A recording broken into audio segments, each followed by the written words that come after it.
being influenced by GTA, getting to know Bruce Wayne, telling stories in Until Dawn, and a distinctly manly smell. This is Staying In.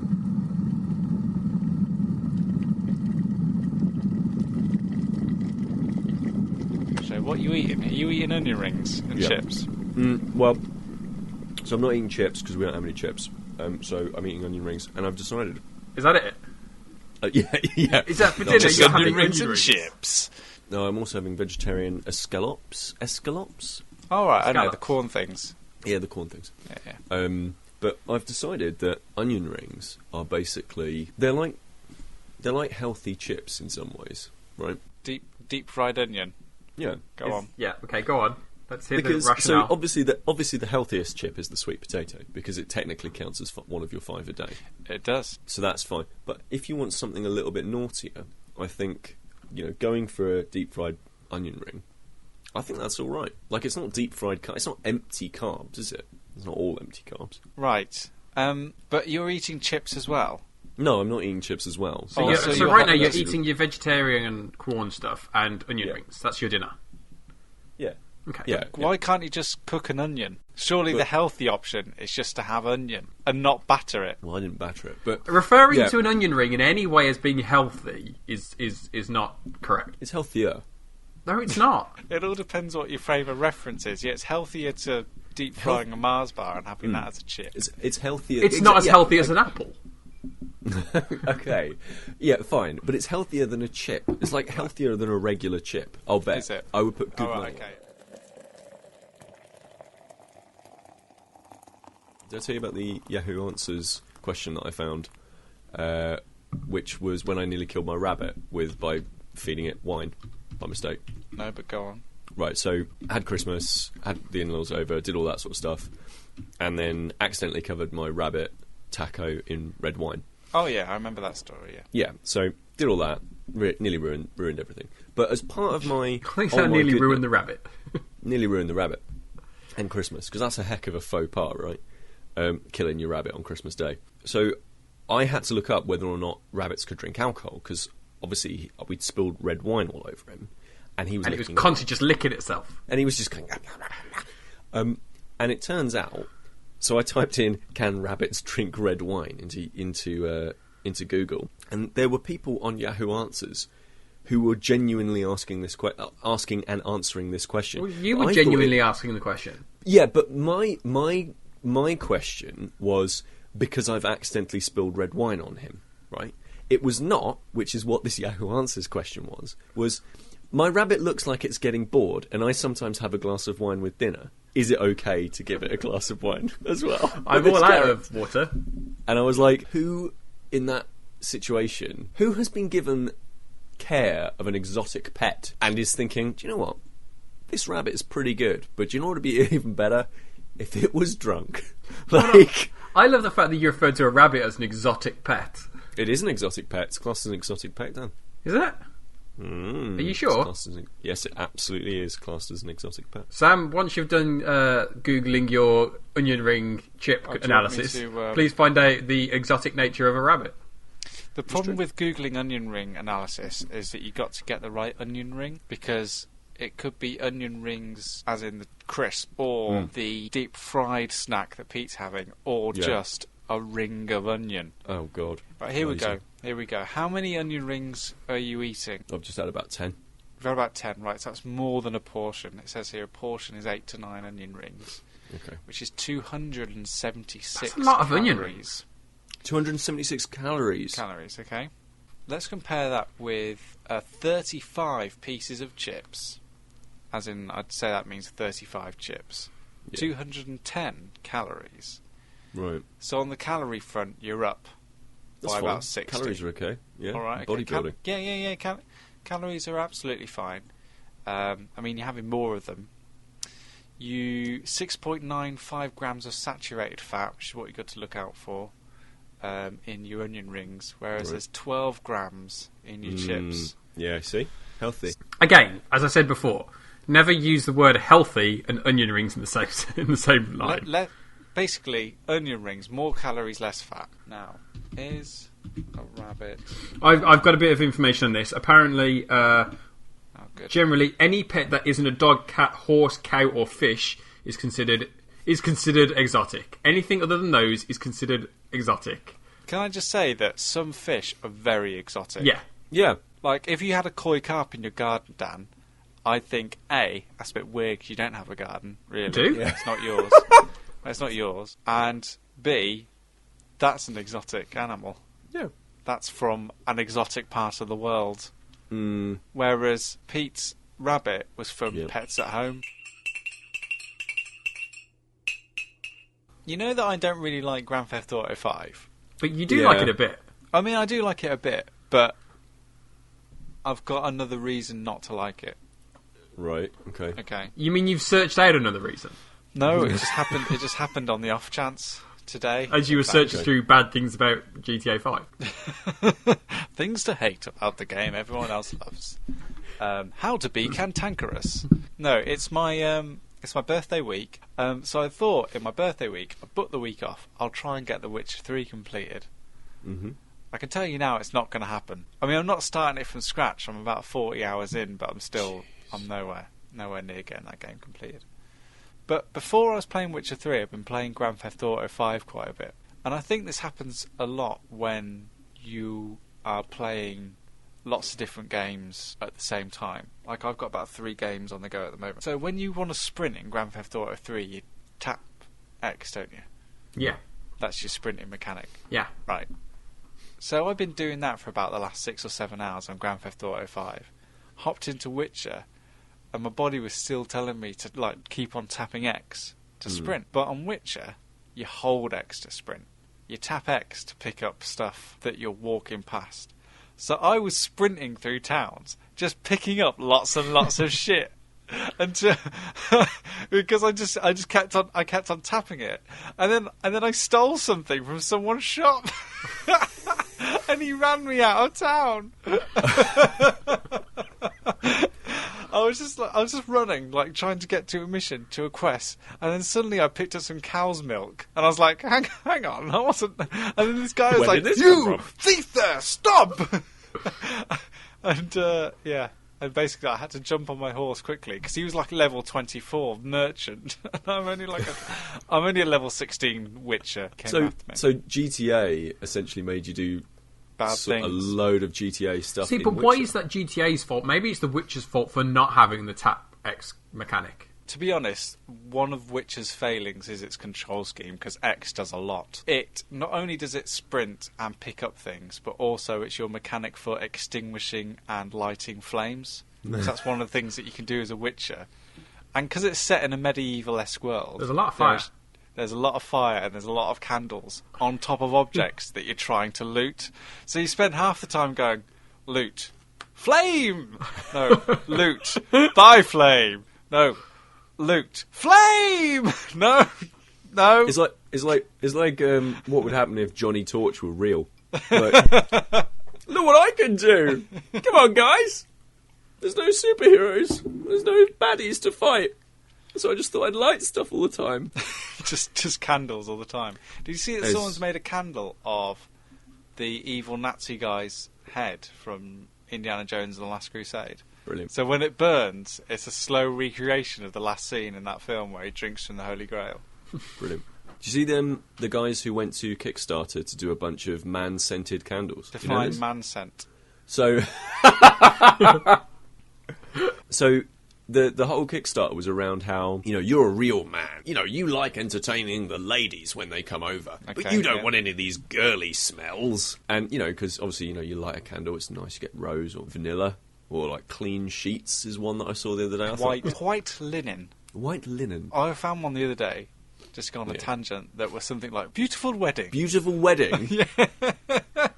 So basically, these guys were like, you're a real man, you don't want to be smelling of roses all the time. Why not smell like tanned leather, burning wood, a fine cigar, whiskey? And it was like, how uncomfortable with your own gender identity do you have to be to go, if I pick up this candle that smells like vanilla pods, then maybe I'm not a real man anymore. Brilliant thing about that is half of those, actually more than that, 2/3 of those products are just things that men could burn anyway. Yeah. Just get a cigar. And imagine the lady comes back to your house and it's like, oh, it smells like something's on fire. Or, are you a smoker? Because I'm really not into that, because it's 2016.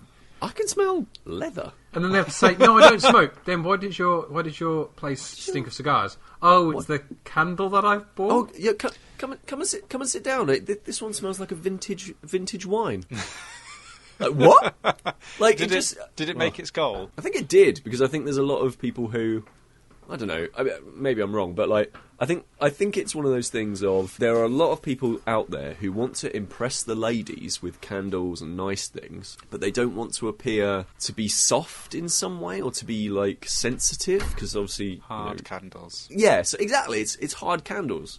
Other than wanting to find things to hate it, are you done with GTA? I had a good time with it playing the story when I figured out that if I play the story as if it's like an American soap opera, like it's Neighbours or something of the equivalent. If you see what I mean? Like, try not to make it about their life, but make it about their story. Then I enjoyed it, because it was more like a distraction. So I was just playing the story beats and not trying to go and, play tennis or do yoga or, give myself that's what I did as well, or anything like that. And then I found it quite enjoyable. But it's just, I've got that and Fallout 4 and The Witcher 3 and open world fatigue. I've got Shadow of Mordor going at the moment. That's not my open world game. Now, Shadow of Mordor impresses me slightly that it's still hanging around as like a bastion of what, a good PS4 next gen game. It does show how been sort of lacking in sort of experiences. But you're liking it though, Dan, aren't you? I am actually quite enjoying it. Yeah, I've gone through kind of stages of not too sure. At the moment, I like it. I like what's happening. I like as kind of certain elements of the gameplay narrative get introduced in terms of different types of enemies and different levels of enemies. It kind of, in the same way that you with GTA kind of develop your own story, or not so much develop your own story, but follow the kind of the story. With this, I'm creating stories for myself, so I can see certain captains that you have to defeat, and certain ones are bodyguards for another. So I'm trying to hunt them down and try and do stuff and try and be more stealthy. And because one of the things of the game is when you get into a fight, pretty much very quickly, if you're not careful, you can be swarmed, and there's no option other than run away, because you just can't take on that many enemies because they just swarm around you.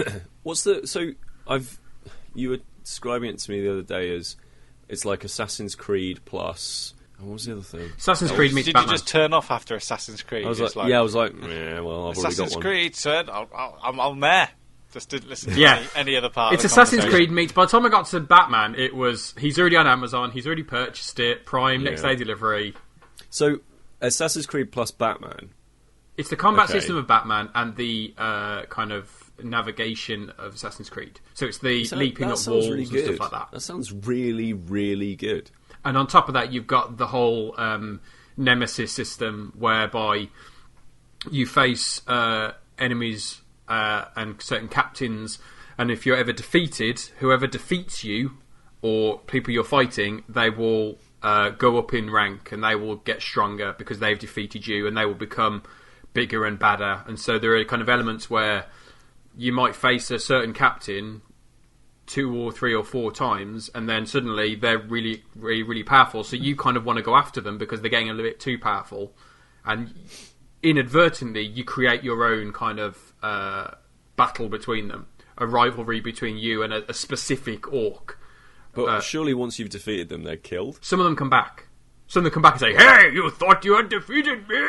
Here I am." And they've got scars on their face from the previous battles and stuff like that. So the idea of the game is they remember you and they will come after you. So last time, if you fought them and you've had to run away because you've been swarmed, next time they see you, like, "Ah, you coward! You ran away last time. I will defeat you now." But it's enjoyable at the moment, and I am really enjoying it. I'm interested to see how much further it goes, because I'm not sure. I don't think you ever, because obviously the game's called Shadow of Mordor, and I don't think you ever actually leave the realm of Mordor, which at the moment, I don't know how big that is. It doesn't strike me as being that big. I can navigate the map pretty easily, so I don't know how much it'll expand over the course of the game. But I'm interested to find out. Where's Mordor? Pardon? Is that next to... Yeah, where's Mordor? It's like north of Gondor. Okay. What do you mean? Middle-earth. Where's Mordor? In Lord of the Rings. Oh, so it's in... Oh, okay. So it's in... Okay, right. Yeah. The full title of the game is Middle-earth. Sorry, Dan. No, Pete, what did you mean by where's Mordor? Well, like... South of M25. Yeah, so it's Lord of the Rings. Yes. Right.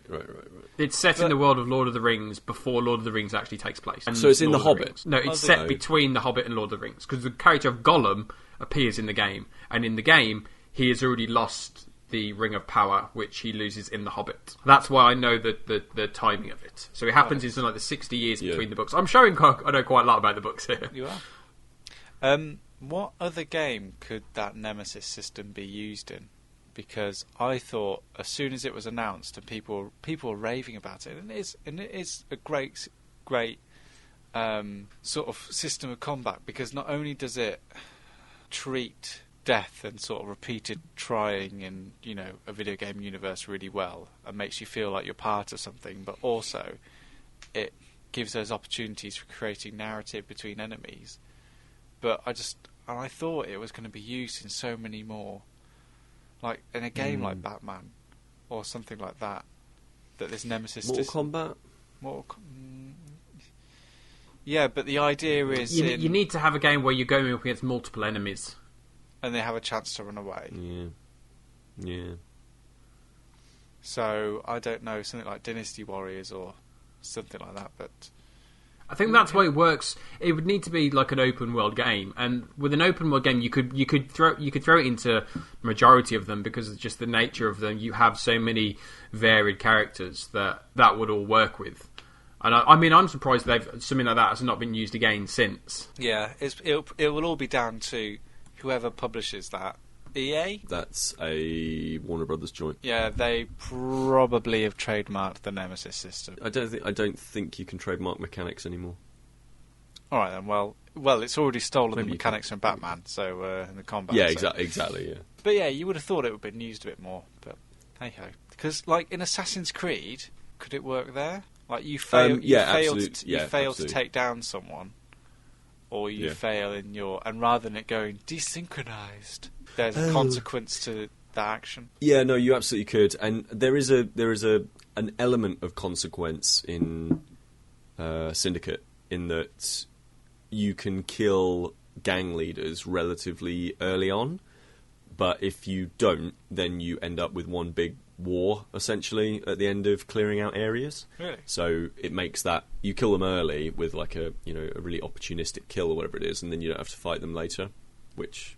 See, within nice. Shadow of Mordor, you kill someone early, and that person gets replaced by one of their underlings, and then you have to kind of keep an eye. And over the course of the game, those captains will then also fight each other for supremacy. So even when you're not fighting them, all that stuff's going on in the background. So that's kind of really interesting. So I think something like that would work. As you're saying there, killing a gang leader in Assassin's Creed, if then one of their followers rose up to fill that spot, that would be a really interesting kind of dynamic that you can't ever... You'd have to kind of really clear out... Similar to kind of like with the board game Pandemic, you've got to clear out an entire illness before it's actually fully gone. Yeah. So you have to clear out all the gang leaders and the followers to really extinguish that group.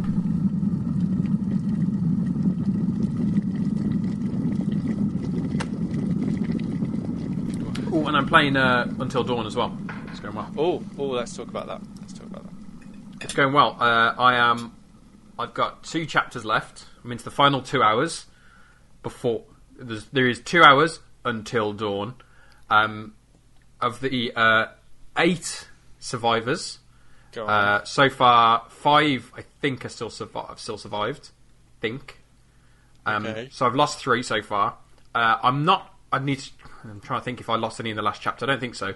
So I've got 5 left, and it's been a really interesting playthrough. I'm really enjoying kind of the way in which it gets you to decide certain things, and the way in which it pushes you in certain directions and kind of leads you down certain lines. I don't want to give. Have you played it yet, Pete? No, not yet. I don't want to give anything because it is really interesting. It reminds me, obviously, it's a big one of those, something like Heavy Rain, just due to the nature of it in terms of the kind of the twisting narrative. And I think, in a lot of ways, I think it surpasses Heavy Rain. Good. It makes you so happy to hear you say that, Dan. It's the reason why I got you this game, to make you realise that there was something better. No, I know. I still like Heavy Rain. There's only one thing that Heavy Rain does better, and that's I really like in Heavy Rain the way that contextually the changes on screen, your instructions, depending on how kind of panicked you are or something like that, it can make it a bit more difficult, and it kind of instills a sense of panic in you, which, although sometimes comes through with Until Dawn, that's more so to do with having a short amount of time for a quick time event as opposed to not really knowing what to pick. It's kind of you having to act and react really quickly. But I think on a story level, and I think on I think probably even with the kind of the visual effects of it, I think that surpasses what Heavy Rain was trying to do. Which, to be fair, it has had. It's on a newer console. It's got a good few years beyond Heavy Rain, so it's not surprising. But I'm really, really enjoying it. And it's there's been a few too many jump scares for my liking, because I'm not a fan of jump scares. More so at the beginning of the game. I think it relies on that quite a bit at the beginning of the game before it then moves into more tension based stuff. I think I'm my understanding. Obviously, I don't know how the rest of the story is going to play out.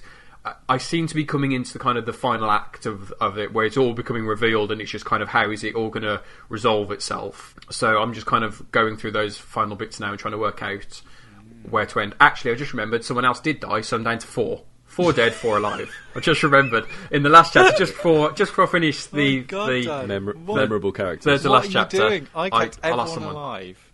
I managed to get everyone alive until the very, very end, like the last 1 hour before dawn. But I quite like where it tells you if something that you've you've done has resulted in a death.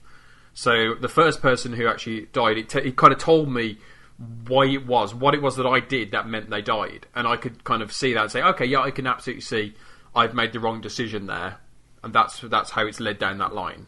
It'd be interesting to kind of have a good conversation, say you, Sam, or PF, you've played it, to kind of see what narrative beats remain the same and which ones changed. Because obviously there are characters now that have died for me that have stayed in some of your game right until the very end. So I'm interested to see kind of where they kind of play into it. It's very clever what it does actually, because it hides those beats really well. I think there are small touches, like it's not so much to give away, but there's obvious things that in one scene you're meant to make a Sophie's choice. Either you kill yourself or you kill another character, and one thing leads to another, and you don't end up killing each other. But depending on who you point the gun at, that has repercussions for later down the line. If you point the gun at the other person, they don't help you or assist you in a later part of the game. There's even stuff like if you throw a stone at a squirrel, nature is a character in Until Dawn because it's a 90s horror film basically.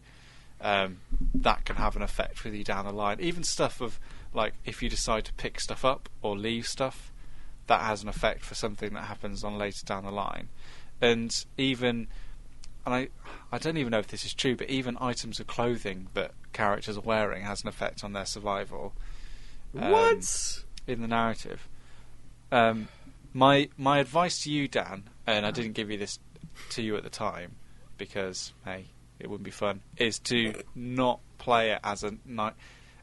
Basically, as soon as you start following horror tropes, your characters die. Right. Okay. So my first character death was when I separated from the group. Right, okay. As soon as I went off on my own, my character died. So, it's basically stay as a group. Don't follow that sound. Don't anger past spirits. Doing that kind of thing. I love Until Dawn. It was my game of the year last year. I just think it was just... And you think that... And I know you mentioned that point about Quantic Dream and maybe it was in superior hardware, but it wasn't like that was Quantic Dream's first game. No. Also, that isn't what the major problem was. Like, if you play Fahrenheit and then play Heavy Rain and then play Beyond Two Souls, like, it's the same gameplay problems over and over and over and over again. Yeah. Like, yeah, it goes beyond hardware. And Dan's right in terms of the brilliant thing about Until Dawn is there's lots of jump scares at the start, but the more you play the game and where the tension comes from is the fact that, well, for me it did anyway, was walking around a level and going, I don't want to die, I don't want to die, I don't want to die, I don't want to die, and being like, if I pull this lever, what's going to happen that's going to kill me? Yeah. So, and there being a point where you know something's going to happen, so you then, before you kind of reach that point, you want to make sure you're as prepared as you possibly can be. Yeah. You don't know what's going to happen. I remember there being a point where I kind of walked towards a doorway, and as I approached the doorway, the shadow of like this big dog started walking past. So I kind of scampered away as fast as I could because I was like, okay, something's going to happen as I go through there. Let me just kind of get myself ready, get myself prepared. I'll finish searching this room for any nooks and crannies, and then I'll go ahead. You probably don't know now, Dan, but is there any part of you that's already tempted to go back and play it again differently?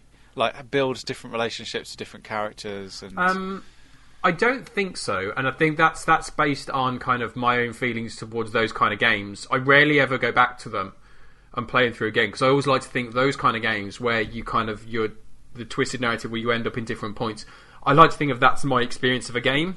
Yeah. And that's why I never went back to Heavy Rain, because that my experience of the game was that this character died, this character happened to this is, he escaped, she escaped, all that stuff. And that was my experience of the game. And so if I go back to it, I'm kind of like, I'm just kind of going through the motions. I'm not actually enjoying it, because I kind of know what's going to happen if I play it differently. Yeah, it actually weirds me out a bit when I hear other people talking about other, like, the same characters in multiple choice games. So, like, when I hear about how people have played the Mass Effect trilogy, I can't reconcile the two things. Like, my shepherd is what happened in Mass Effect. Yeah. Like, Yeah. I understand that to be the story. Whereas I talk to somebody else and I'm like, you saved them?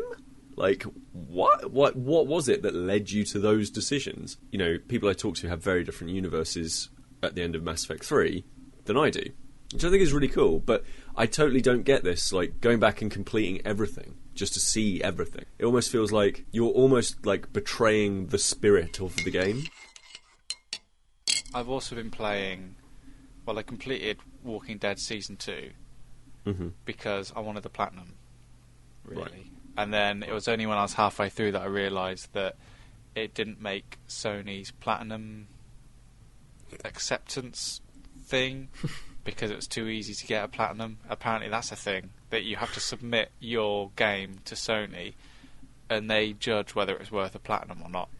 Yeah. Anyway, so in terms of, you know, putting these two games against each other based on the fact of being able to choose your own path and your decisions really affecting the outcome of the game, where Until Dawn got it so right is that it's just, technically, it's just above and beyond anything that we've seen before. You can't see the joins, the acting's really good, the narrative's really good, the storytelling's superb. Whereas in Telltale, like, they've probably been using the same engine to run that game for the last sort of 5 or 6 years. Yep. So it's, when you make a decision, it's almost like the computer's turning the pages of its own virtual adventure games. Hang on. Right, they've chosen to go right here. Right, that's page. Hang on. They do that horrible thing where they lick their finger and go through the pages. Hang on, page 162. Right, hang on a second. Just pause the animation there. Right, Hold on. Hang on. Buffering. Right, I know that zombies are coming. Just Just give him a zombie. Give him a zombie. Buy me some time. Right, I found it. Right, start the animation again. And that game really frustrated me, especially off the back of Until Dawn. It didn't actually bother me when I played Walking Dead Season 1. But here, after playing that, and even something like Witcher, where there's lots of different narrative paths and lots of decisions you go to, when you're able to see the joins, my God, it's so frustrating. And I just play through that game not really caring about. They're due anything. an engine update. I mean, like that engine's been used since, I want to say Monkey Island, the Monkey Island stories. They must have been like, and that must have been like 5, 6, 7 years ago. Yeah. Like, yeah, I mean that engine is absolutely due an update, and they're making good money now. So, like, you know, it used But to the thing be is, a they're making necessity, good money using the same engine to make whatever brand or license that they can. They're It's spending their money it's the buying license that's licenses. selling it rather than the engine now. Yeah. Game of Thrones Yeah. didn't sell because of the engine; it sold because of Game of Thrones.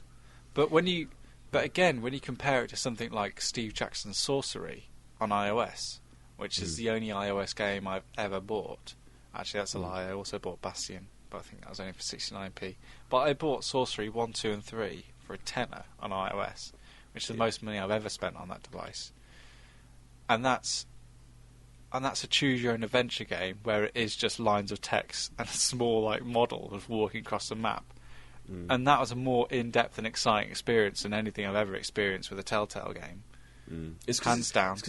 It's because Telltale's kind of like it was really like industry leading, but now it feels a little bit middle of the road. Yeah. Like, now it feels a little bit like it's trying to do both of the things, or it's not quite as good as an Until Dawn engine or something like that. But yeah, I don't know. It's a real shame because like I think Telltale makes really, really great games, and when they're funny, they're really funny. Apparently, Tales from the Borderlands is meant to be really, really good. Yeah, Like it's the meant to be best good of even the- if you've never played Borderlands. Yeah. That's meant But- to be the best of the bunch. But when you've got other things like Life is Strange coming out, which apparently is all right, pretty good. Have you played Life is Strange? No. Oh, it's fantastic. Like I've only played episode 1 so far, but I'm going to be grabbing it on PS4 at some point soon. Yeah, it's absolutely wonderful. And yeah, again, like to go back to your point, it feels like Telltale 2.0. Yeah. Yeah.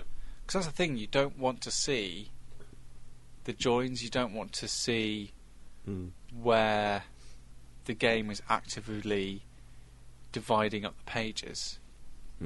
Because then you think, or maybe I could have done something different, but actually Life is Strange, the mechanic is different because you can actually change. It's like Sorcery has the finger in the book, Yeah. so to speak, so you can like look forward to see what your decision does, and then reverse it if you really want to, which I guess sort of changes that Walking Dead linear path. Definitely.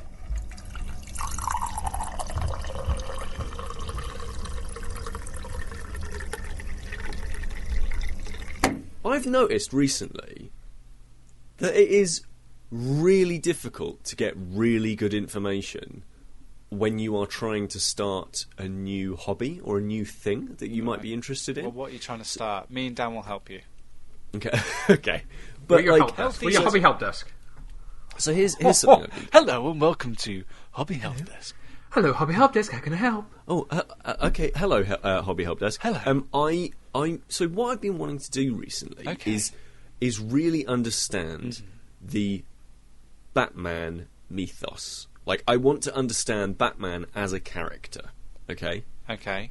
Like that is what I want to do. So I want to, but I guess the comic books. So how do I start? Okay. I'm going to pass you over to my colleague Sam, who knows a little bit more about Batman comics than I do. Okay. If you need Okay, me, so- if you need any information on films or television, I'll be right here. Sam, over to you. Okay, fine. So, personally, for me, the best way to understand Batman is by reading as many different interpretations of Batman as you can get. Okay? That's the approach I took. Yeah. So, by that I mean reading as many different writers' interpretations of Right. who Batman is. So you see, I didn't understand that. So I've been reading lots of Morrison and lots of Snyder. Who's that guy? Yeah, Snyder, and also that racist guy. Miller. Yeah. So like, basically, I've essentially been reading lots and lots and lots of those three. And it's been great. That's not a bad. That's in terms of getting a hang of who is Batman. That's not bad. It's not bad at all. So those three have been really, really good. And I feel like I am starting to understand the character. But the amount of time that I've spent on Amazon, basically, going through wish lists. And obviously I started with some of you guys' help and stuff like that, like ages ago. Like, getting the recommendation of just go with New 52, start from there, like if you're going to seriously do this sort of stuff. That's been fantastic. But actually figuring out what is good and what is bad, it's basically taken list after list after list online to go through them and say, right, what are the best Batman stories that I should read? And I still feel like I'm missing out on stuff. So I've been reading Batman and Robin, the Morrison run, right, which is with Dick Grayson as Batman and Damian Wayne as Robin, right? So I've been reading that. But previously, I'd read Batman Incorporated. Right. Now, that's the wrong way round. Yeah. So I had no idea what that timeline would be, or indeed whether or not those two series talk to one another massively. So, like, I read Long Halloween, and then I read New 52, start of New 52, and then I read Batman Incorporated, and they were really fun, enjoyable adventures all by themselves, and that was fine. But then I started reading the Morrison run on Batman and Robin, and then I'm like, oh, I've basically spoiled a whole bunch of this for me, for myself. Like, I know the outcome of all of this stuff, so I've done really badly here. So then I went back even further, and I bought so I've got Final Crisis as well, which is a crossover event within the universe. Now, I don't know where. So I personally don't know where Final Crisis sits. I think it's somewhere before the Batman and Robin run. Yeah, it is because I think so, because I don't read comics that much. I tried to get into them kind of a little while back, and I think for the very thing you're talking about, it's the reason I didn't really get into it, because I did find it rather overwhelming in terms of the scale of what's there. And I think, as you say, with the New 52, that made it easier to get into, because you could start at number 1 and you could go, okay, I understand numbers 1, 2, 3, 4, 5, brilliant. But then you start to do that again soon, Dan. I know they're rebooting again.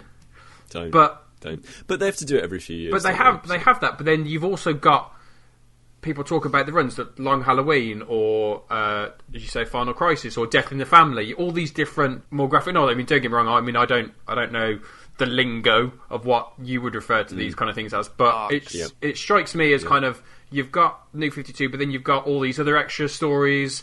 I mean, the first Batman story I ever read, and I haven't read many of them, was Killing Joke, because I knew of Killing Joke. I thought it was a good place to start. It was a kind of a relatively short story in comparison to other stuff.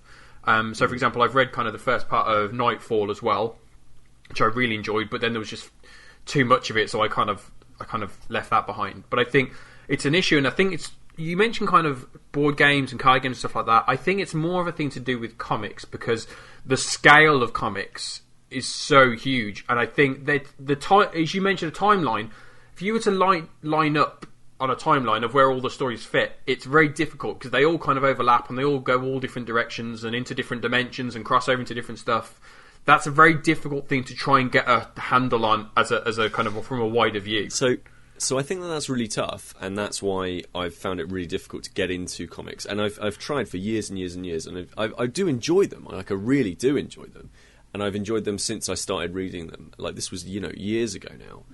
But the problem with it is when you want to take it from, like, I don't see watching television as a hobby.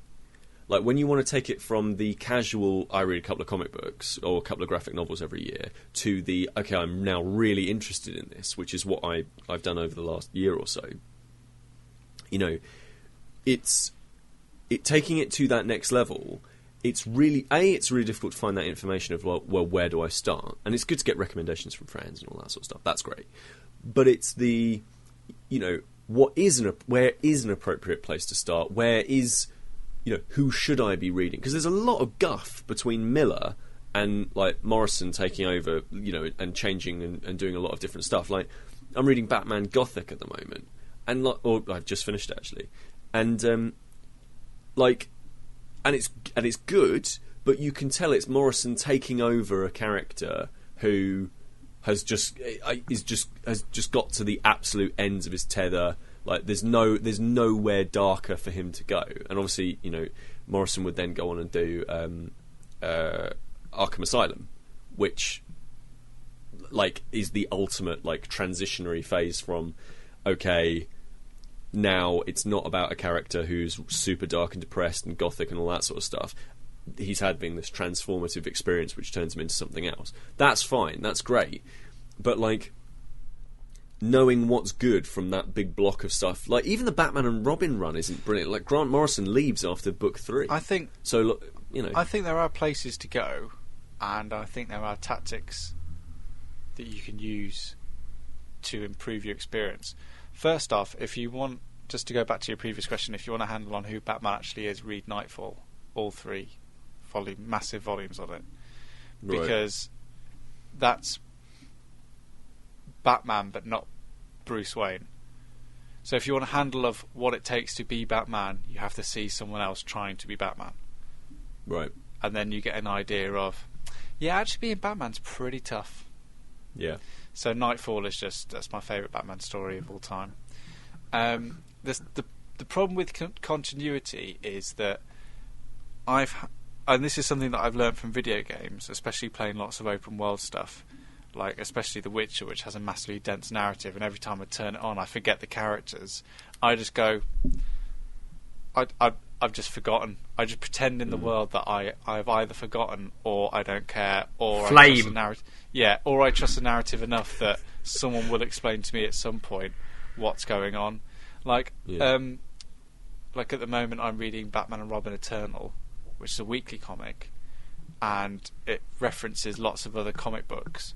But if something comes up, I just don't worry myself about it. I go, oh, that's something that's happening in the world. Fair enough. I don't feel any compulsion to find out about that or find out what it's about. I just go, oh, fair enough. That's happening. Does it not feel like a less complete experience? No. Of all the comics I've read, the ones that I've enjoyed have been they've not been the comic book superhero type things. It's been stuff like elements of The Walking Dead, or it's been Kick-Ass, or Why the Last Man, and it's been a story that I can start to start, and I'm not having to branch off into many different avenues. I can just follow a linear story all the way through, and that's what Batman the New 52 has been. Indeed, all of the New 52 stuff, and indeed Batman and Robin Eternal. That is what it is. But that's, as you just said there. You've got New 52, Batman Eternal. At which point does that move on? You got Batman and Robin. At which point do they branch off? But you can read all of them independently, and you don't need any of them to reference. I mean, you could. But if you don't know anything, where would you start? Do you start with Batman Eternal? Because it's not. Yeah, you can do, but you just go. But the thing is, it depends how. Like at the start of Batman and Robin Eternal, Batman turns up in a suit that is unrecognisable, and you can either go, hang on, where's Bruce Wayne, and why is he in that suit? Or you can just go, Batman's got a new suit. Anyway, on with the story. Yeah. And I've got to the point now where that is my attitude to it. I'm just, those are the given circumstances. Let's carry on. It's like if you went to go and see a piece of theatre, and it starts in the middle of the scene, you wouldn't go, hang on, who's that? What's going on? You go, everybody stop. You accept those are the given circumstances of the story, and you carry on and find more information. Yeah, no. So I think that's a really good way to handle that stuff. So here's the other side of things. So I think that works really well when we talk about like narrative and stuff like that. Where it doesn't work very well is getting hold of like board games and card games and knowing what to do with that sort of stuff. So at the moment, I've kind of been going through stuff where I've been going through the what's it called, the Spiel des Jahres, which is the German board game awards, Dan. So like basically like the most prestigious board game awards. And like I've basically just been going through the top threes of all of those, going cool. I guess I'm going to buy some of these and see if they work out well. The one that doesn't work is you get a game like Magic. So with Magic, they did the Origins set, and then they did Battle for Zendikar, and now they've done Gate of the Overwatch, or Gate of the Oathwatch, maybe. Overwatch. Is it Overwatch? Oath of the Gatewatch. There we are. Oath of the Gatewatch. Now, I've been playing Magic for maybe a year and a half now, same sort of time as you have, Sam. Yeah. And, like, I remember when I started playing Magic, I had no idea where to start, no idea what I should be playing. The card names, the abilities, the everything about it was just incredibly difficult to get into because the rules are useless. First of all, the rules are absolutely useless that are included. You need another person to show you what the game is and where it's going and how things work, like what a stack is, all of this stuff. And it makes me feel really concerned that there are some really, really interesting, great, really great games out there that people aren't going to want to get into because it's too tough. Yeah. I think this is why mass media is so appealing because it's so easy to get into. I think that if you know where to look, you can easily find out. First of all, if you're looking for board game recommendations, very easy to go to Tabletop on YouTube, Dice Tower on the web, and something like Shut Up and Sit Down podcast and website. Those are the three places. There's plenty of places for board games that I've seen listed. I used to go to Board Game Geek as well. Board Game Geek. I don't go to Board Game Geek so much because it's so big that the aggregate scores are very low for games that I really, really enjoy. But Board Game Geek is good for forum stuff where I've searched for, best ideas for 2-player games and all this kind of stuff. Like I've been getting into a lot of 2-player games recently, and that's where I found most of them.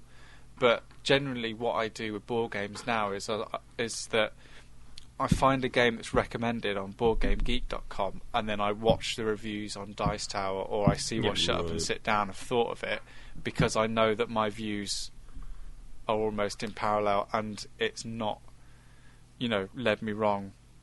So you have to actively go out and do a bunch of research to find this stuff out? Well, yeah, because you're dropping 30, 40 quid on a product, aren't you? Yeah, that's because of the money you're spending, and I think the difference between board games and something like Magic is Magic's similar with comics. It's a much grander scale of things that you it's with the game I've got right in front of me is Code Names, which we've all played. If you want to play Code Games, you've got the game Code Games. There's not 16 different versions of it. If you want to play that game, it's there. With Magic, as you say, you've got all these different versions that someone new coming into it, if I say to you, what do I need to play Magic? You can say, well, you can have this or this or this or this or this. Actually, no. What do I need to play Magic? A booster pack. That's it. No, but the point is, there's lots of different areas where I could start. If I wanted a simple board game like Code Names, I just get Code Names and that's it. Done. Yeah, I suppose. I suppose that. Yeah, but if you want an intro pack for Magic, you just get an intro pack. But you get an intro pack, and then you're like, hold on, is this a complete game? Is the intro pack a complete game? Why would I get this instead of this? Why wouldn't I get something of Zendikar or something like that? I mean, as a person who doesn't play, that would I'd be thinking. Yeah. I think with a lot of stuff that we're interested in, we're used to doing the work and going and finding stuff, whereas with stuff that's slightly more like mainstream stuff. And this isn't aren't we cool and alternative? It's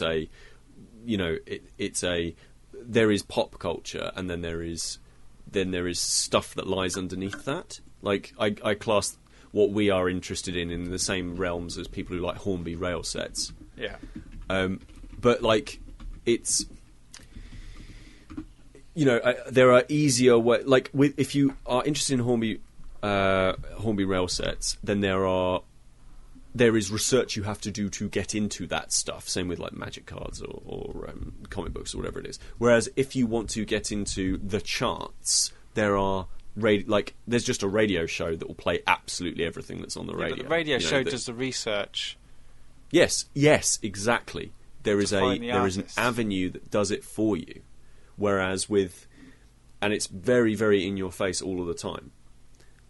What's that? But it's similar like Shut Up and Sit Down podcast. You listen to that in the same way you listen to the radio. That's going to tell you good games to play. Yeah, I suppose.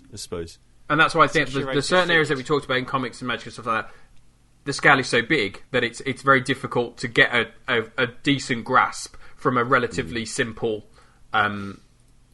avenue of information. But the thing is, like, there's lots of different ways that you can go on this, because how I got into comics in the first place was I found a writer that I enjoyed.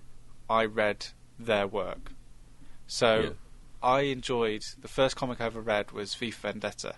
Oh, I like the work of Alan Moore. I like the work of Dave Gibbons.